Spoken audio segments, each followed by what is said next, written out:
So what, do you think people think I wasn't actually going to do an NFL playoff prediction video? I do one every year. I mean, I know I'm really, really late, so I have to make do with our low-tech technology here, so let's see how this works.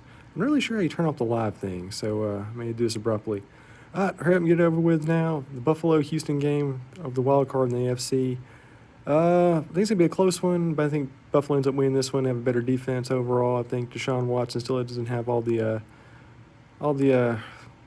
I don't know, fundamentals down, I guess, to the playoffs. I mean, it's the best way to put it. So I got Buffalo winning this one. So that means the fifth seed, they would automatically be moving on to take on Kansas City. No, wait. Yeah, they would. Okay, hold on. We'll get that in a minute. Never mind. Okay, and then the other wild card round in the AFC, we got Tennessee and New England. A lot of people are picking Tennessee to get the upset. I know earlier this morning we got the news break about the Patriots being fined for spying on the Bengals. You know, if you got to spy on the Bengals to beat them, you really got to rethink your entire organizational structure, but it's neither here nor there. That said, you know, it's January, it's Foxborough, it's cold. You know, I think, as good as Ryan Tannehill has been this year, he's not going to be the guy who, puts Brady out to pasture. It's going to be a close one, like 29-21, but I do think New England wins this one. So that officially gives us what we got here. So we do, they're the third seed, so it would be Kansas City taking on New England. And by default, that'd be Buffalo and Baltimore. Okay, then we move on over to the, what is that? Looks like the NFC side of the equation. Minnesota and New Orleans, every time these guys play, things get really, really freaky. I know it kind of goes without saying. So, yeah, not a lot of proficient defense on either side of the ball. I mean, Minnesota, I think, is clearly the better defensive unit. New Orleans, obviously, the better offensive unit. So I think I'm going to go with and usually in the playoffs, if you have a good defense against a really good offense, you tend to go with the defensive schema no matter what. But New Orleans, they're just way too loaded. They're going to play some NFL fever ball, and I think they do end up winning, so that makes them the third seed. Automatically, they'll be taking on Green Bay, so let's hurry up and pencil them in on that side of the equation. All right, Seattle and Philadelphia. This is an interesting one because I think Philadelphia, if you look at them, they're a really, really hot team heading to the playoffs. Seattle kind of limping in after that loss to San Francisco. So I think the smart money would be on Philadelphia to get the upset here, especially at home.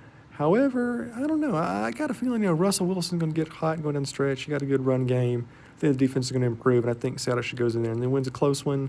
They win like 31-24. I mean, something kind of low, 27-21. But I think they win regardless, which, of course, sets them up for a date with the Niners again. All right, so quickly, let's go here. Let's do the NFC side, and then we'll go to the AFC. San Francisco against Seattle. Seattle, of course, has a split season series with San Francisco. They got 1-1. Week 17, San Francisco beat Seattle, but early in the year, Seattle beat San Francisco. So, yeah, pretty much the same metrics here. I think Seattle's actually going to get a lot of forward movement off the win against Philadelphia. And I think they're actually going there and they're going to beat San Francisco in Santa Clara. And that's going to punch their ticket to the NFC Championship game. So it's feeling like 2004 all over again. 2013. My bad. Sorry. So let's hurry up and get them in there. I think they win like 24-17, something kind of close. It'll be a one-score game. A lot of close games I'm predicting this year, so keep that in mind. Should be some good television, if nothing else. All right, then Green Bay taking on New Orleans. Green Bay, you got Aaron Rodgers is up there in Lambeau Field. Probably be snowing. Be a lot of fat people in the stands, so that kind of makes it hard to hear the huddle. But yeah, New Orleans, like I said, that offense is just so good. The defense is really, really bad, but Green Bay's defense has been pretty porous too. So I think it's going to come down to offense against offense. And in that scenario, yeah, I think Drew Brees gets another victory here. I think it's going to be a good quarterback clash, a lot of passing yards. But at the end of the day, I'm going to go with the slightly more seasoned vet over the other seasoned vet, and I think New Orleans wins like 31-21. So there's your NFC matchup for the championship game, New Orleans against Seattle, which, I don't know, have we already had that one? Has that been a thing? It seems like it would have been, but I can't recall. All right, so the AFC side of the equation, Baltimore against Buffalo. These two teams did play early this year. I want to say, correct me if I'm wrong, feel free to put some comments if I didn't, and I think Baltimore won that one. I mean, what can you say about Baltimore? They've just got a really hot hand, great offense, great defense. They can run the ball, they can throw the ball. Buffalo, a great, great defense, but they don't have that same offensive spark. So I think Buffalo is slightly better defensively, Baltimore obviously better offensively. And when you have a really, really good defense taking on a great defense, then I think the offense becomes a variable.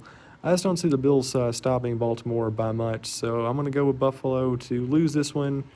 And controversially, I'm going to go with the number 1 seed to win against the 5th seed. I got Baltimore winning this one like 21-10, something like that. Low-scoring game.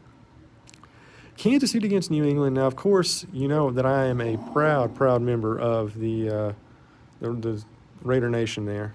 Also have Excedrin there because also being in the Raider Nation, you get a lot of headaches.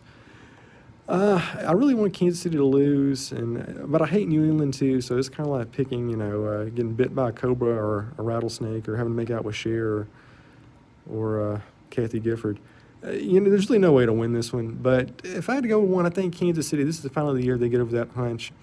We'll see what happens to Tom Brady and the New England Patriots in the future. I've got some own conspiracy theories there, but I think this is the year where Kansas City finally gets over the hurdle and they beat the Patriots like 23-21. Should be entertaining.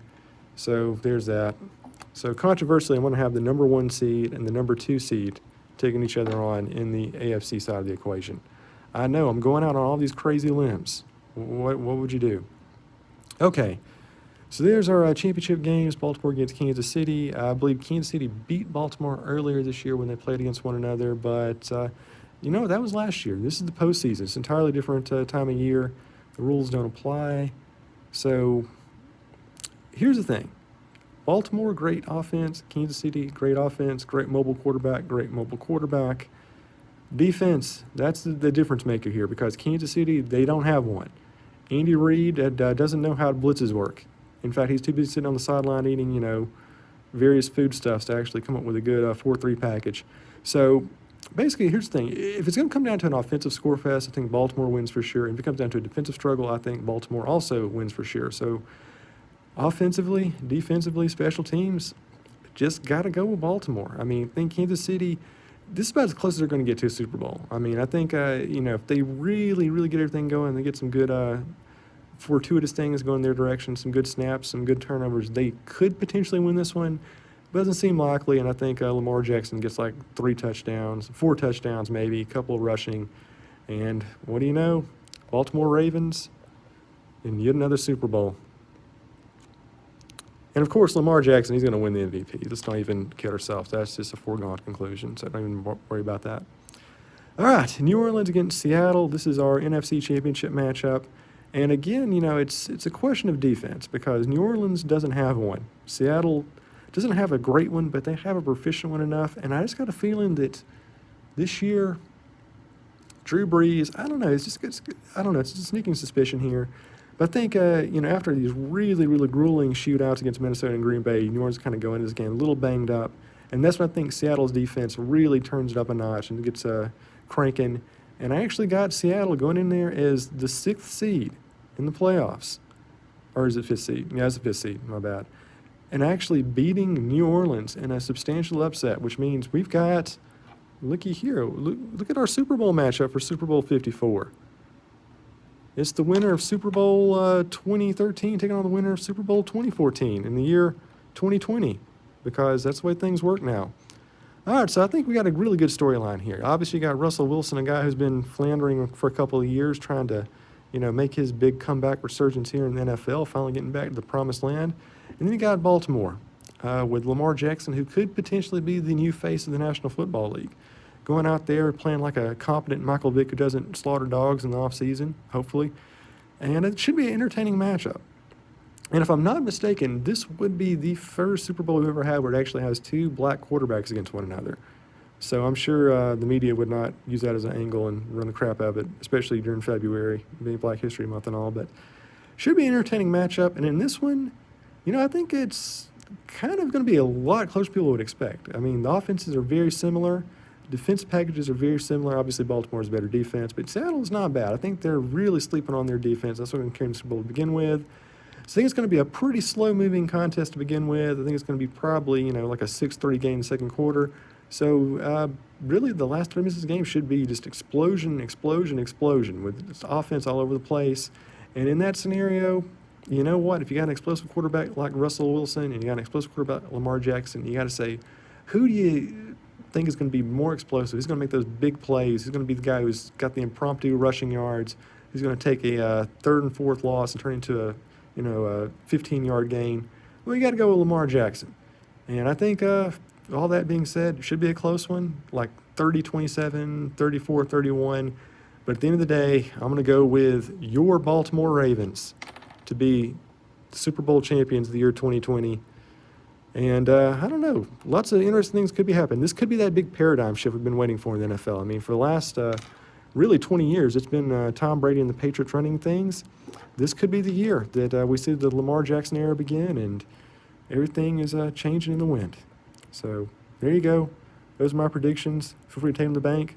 Of course, we don't believe in betting because betting, even though it's legal technically, it's not the best investment of money. We prefer putting in the stock market where you have less safeguards and you can lose your fortunes legally overnight and ruin your entire family's predicament a whole lot faster. It's just the way we roll. All right, so those are my prediction videos. Feel free to take them. Don't take them. Do whatever.